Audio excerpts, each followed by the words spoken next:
Gilles, bonjour à toutes et à tous. Bonjour Rose. Suite des séries Ennéapolitiques, très intéressant, comment décrypter les personnages politiques et puis les pays peut-être. On commence par un pays? Allez, on y va. On commence par la France, enfin, c'est normal. On va parler de ce qu'on connaît le plus, la France, puisqu'on est dans le bain.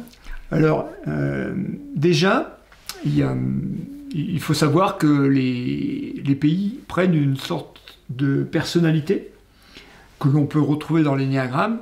Par exemple, il y a des pays qui sont assez faciles à typer, d'après la définition des énéatypes.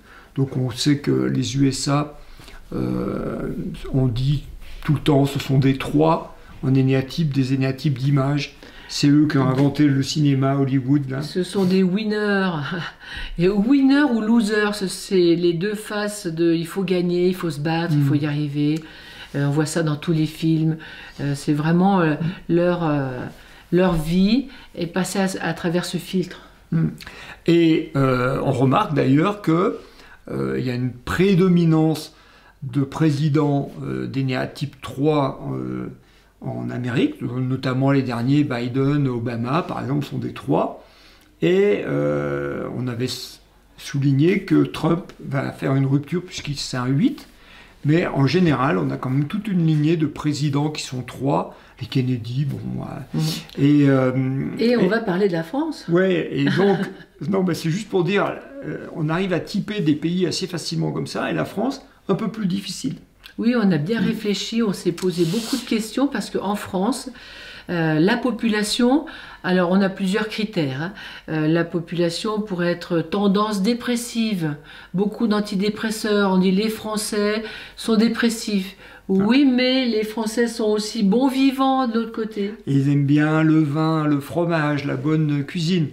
Donc, on peut dire il y a des 4 dépressifs qui sont assez pessimistes, et puis des 7 optimistes et bons vivants. Mais pas que. Il y a aussi des gens qui recherchent.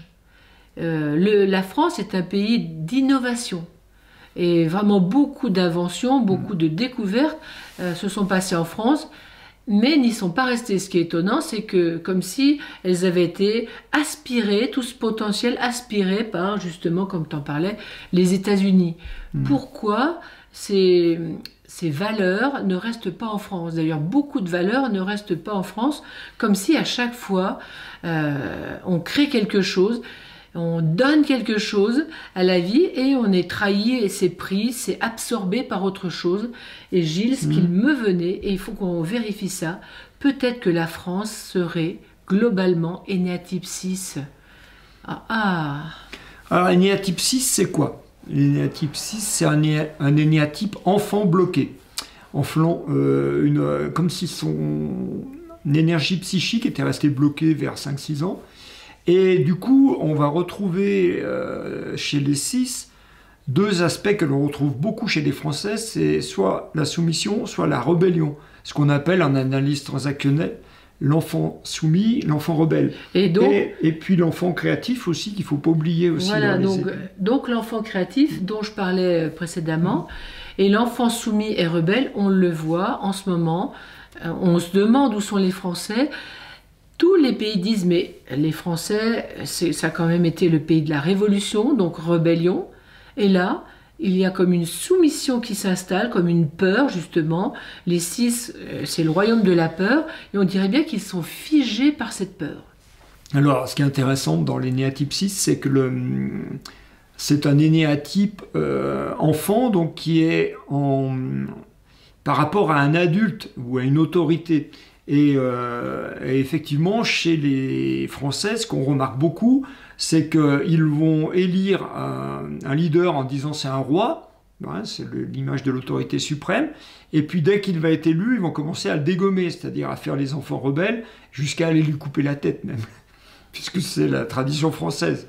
Et ce truc-là, ça pourrait vraiment être des énéatypes enfants qui restent immatures, qui restent irresponsables, mais qui vont accuser l'autorité d'être responsable de tous les problèmes. Et ça, c'est une tendance très française très gauloise même, de rouspéter, comme on dit dans Astérix, et de se... Et d'avoir peur, et de rouspéter de loin, et d'avoir peur d'aller au conflit. Courage, fuyons, ça pourrait être la phrase du 6 qui est compulsif. Sauf que moi, pour tempérer un petit peu ce que tu dis, la France a déjà vécu beaucoup de conflits, et la conscience des Français change. Ça ne se voit pas. Les gens qui prennent conscience ne sont pas à TF1 ou sur les plateaux télé ou autres. Sur la scène, c'est des gens qui intérieurement comprennent, voient les choses. Et dedans, ça fait son chemin. Donc le 6, quand il a calmé tous ces excès d'enfants, comme tu dis, et de rébellion ou de soumission, là, il peut passer à sa phase adulte. Alors, est-ce que tu veux encore parler de la soumission-rébellion? Non, mais c'est juste voir les aspects quand on va mal. On en a déjà parlé dans d'autres vidéos. Mais le 6, quand il va mal, il va dans le 3. Il va dans une forme d'hyperactivité et de mental qui tourne à fond.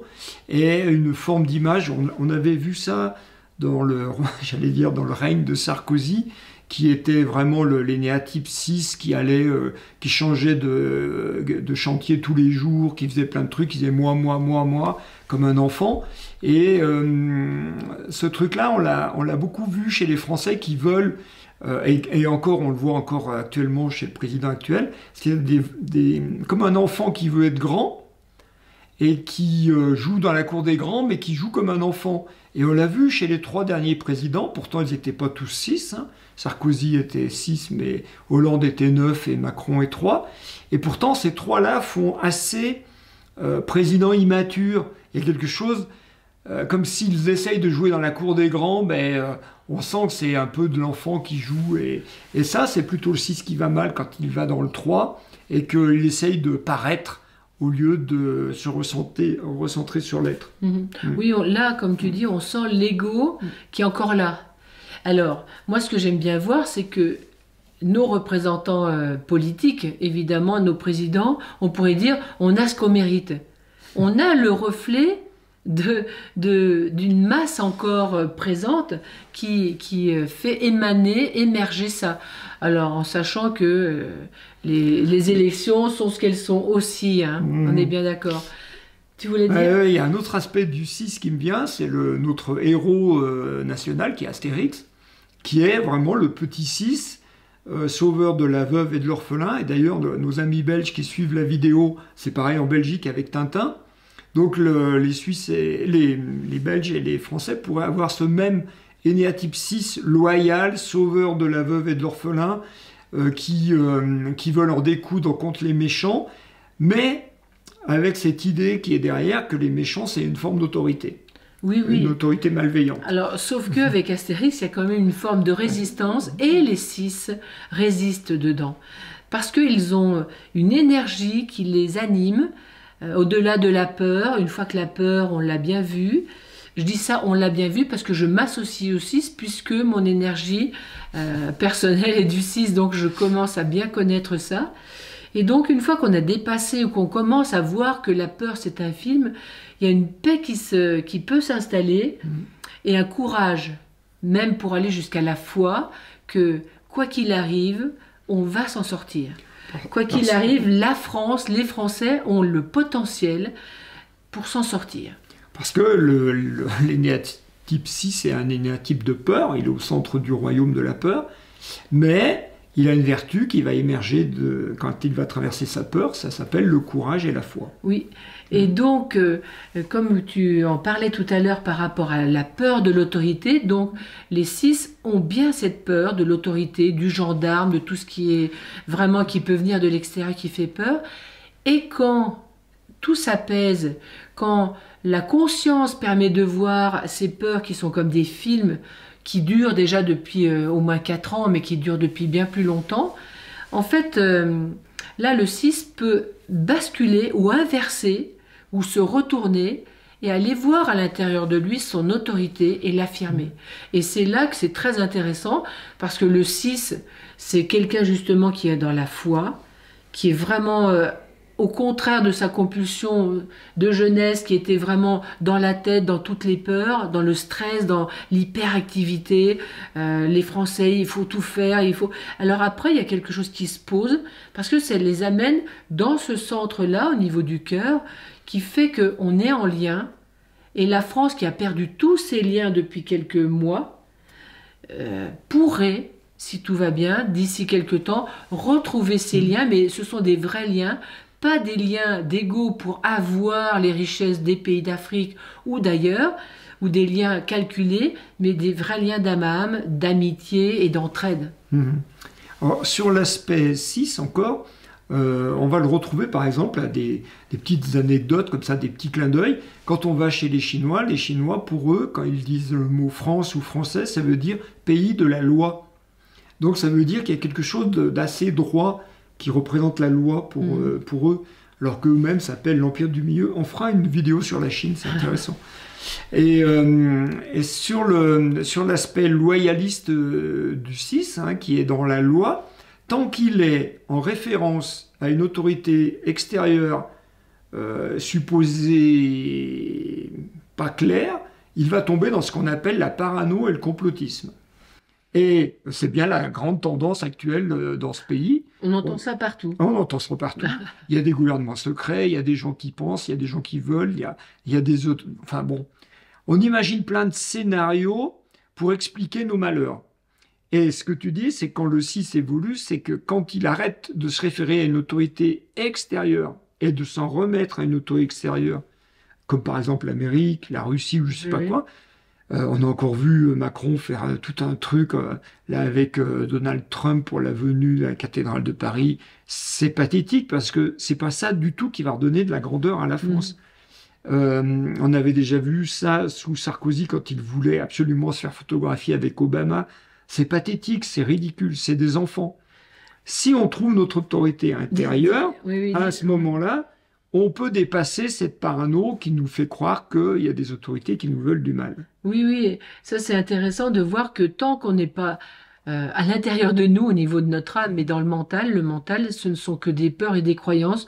Donc, que ce soit des hommes politiques ou quelques personnes que ce soit, l'énergie nous manipule, nous prend et nous fait faire des choses excessives qui semblent, comme tu dis, ridicules, mais qui sont le lot de tout le monde, puisque nous sommes tous, au niveau de l'énéagramme, dans une des cases, entre guillemets, de 1 à 9, qui peuvent varier énormément d'une personne à l'autre. Évidemment, c'est pas des cases fermées, mais là, ça nous oblige à avoir toujours les mêmes compulsions si on va mal. Et là, en ce moment, on voit bien que quelque chose en France va plutôt mal, et donc pourrait mettre du stress, où trouver la solution, comment faire, enfin... Ça va mal finir. Alors, on en a trouvé une solution que l'on a publiée dans une vidéo il n'y a pas longtemps sur un rituel à faire avant Noël, hein, qui était un rituel par rapport à l'animal totem des Gaulois, la gallinacée, là, le coq. Parce que, si on se réfère à Astérix, ce jeune 6 qui veut remettre la loi, ils ont peur que le ciel leur tombe sur la tête, hein, que l'autorité leur tombe dessus, mais ils sont très courageux au fond. Et le coq est un animal courageux. Et un des rites que l'on avait proposé, c'était justement de s'approprier cet animal totem du coq, qui représente le courage, la fierté, pour qu'on le retrouve notre esprit français. Et ça pourrait être un exercice pas mal pour le 6. C'est même très bien. Ouais. C'est intéressant parce que ça permet de sortir d'une autorité comme le père et la mère, parce que la construction, évidemment, de tout individu commence par la peur de l'autorité du père ou de la mère, ou d'une grande sœur ou d'un grand frère, évidemment. Et là, passer par un animal, par l'esprit, c'est plus la même chose. C'est comme si on pouvait zapper ce phénomène et se brancher sur quelque chose qui est bien réel, bien ancré depuis longtemps en France, une énergie qui est en nous, en fait. C'est un symbole. Donc, se brancher sur le symbole et le respirer, le faire vivre en nous, faites comme vous voulez, mais essayez de vous identifier le matin et le soir, pourquoi pas le matin au réveil, puisque le coq chante. Allez-y, essayez pour voir, et peut-être pour en rire, mais peut-être que ça va faire des effets dans votre vie. Oui, puis ce qui est important par rapport aux autorités extérieures, c'est pour ça qu'il faut qu'on arrête de s'en remettre à l'Amérique ou des autorités super, ou à l'Europe, hein, c'est la même chose. Si on s'en remet en tant que 6 à des autorités supérieures, nous allons nous faire trahir. Puisque c'est la peur du 6 qui se matérialise tout le temps, il se fait trahir par le père, la mère, par les autorités en qui il a mis sa confiance. Et à chaque fois, il recommence à mettre sa confiance, à chaque fois, il se fait trahir. Nous, la France s'est déjà fait trahir plein de fois par l'Amérique. Elle continue de se faire espionner par la CIA, mais elle ne trouve rien à redire. On pourrait dire que c'est assez étonnant de voir comment à chaque fois la France a mis son autorité à l'extérieur et s'est fait trahir. On peut être étonné. Alors, sans mettre un jugement de valeur, mais c'est quand même étonnant que on grandisse en expérimentant 1 fois, 2 fois, 3 fois, et puis au bout d'un moment, la conscience s'éveille. C'est pour ça qu'il y a en politique, il y a par exemple la dernière trahison que l'on vient d'avoir, c'est l'accord sur le Mercosur, parce que tous les pays européens sont d'accord, sauf nous, et on se fait avoir. Et pourquoi on se fait avoir? Parce qu'on n'a pas notre autorité intérieure. Et il y a plein de souverainistes, des mouvements de souverainisme qui se développent en France. Pourquoi? Parce qu'ils disent, mais faut arrêter. Mais ces mouvements de souverainisme ne sont pas dirigés par des 6. Ils sont dirigés en général par des 8. Qui, eux, veulent rétablir le territoire. Bon, ça, c'est passionnant, tout ça. Hein, parce que, donc, la France pourrait être énergie 6. Moi, ça me plaît bien. Hein. Avec une L7. Avec une L7. Avec une L7 de bons vivants, qui aime bien la bonne chair, qui aime bien le vin, qui aime bien le fromage, qui aime bien la cuisine. Qui aime bien ce qui est bon, une bonne nourriture. Je trouve que c'est encourageant, pour moi, en tant que 6, mais de voir que le pays dans lequel je vis et dans lequel vous vivez à cette ressource-là, une fois qu'on sera centré sur notre autorité personnelle, qu'on est là pour l'affirmer pour nous-mêmes, pour notre famille, mais pour la vie aussi de notre pays, parce qu'il n'y a pas de hasard, en fait, les choses pourraient bien changer. Et donc, juste quand on est dans le courage, sans entrer dans une lutte ou une guerre, mais le courage permet d'affirmer, autant femme que homme, qui on est et ce qu'on veut. Et tant qu'on laisse les autres affirmer pour nous, en fait, ils défendent leurs intérêts et pas les nôtres. Oui, il y a une petite précision quand même pour l'aspect dépressif des Français. C'est une frange un peu bobo parisienne qui est née à type 4. Tout ce qu'on appelle le domaine du showbiz artistique avec des gens assez extravagants. Et ça, il y a une frange de la population française qui est comme ça, mais qui est plutôt parisienne.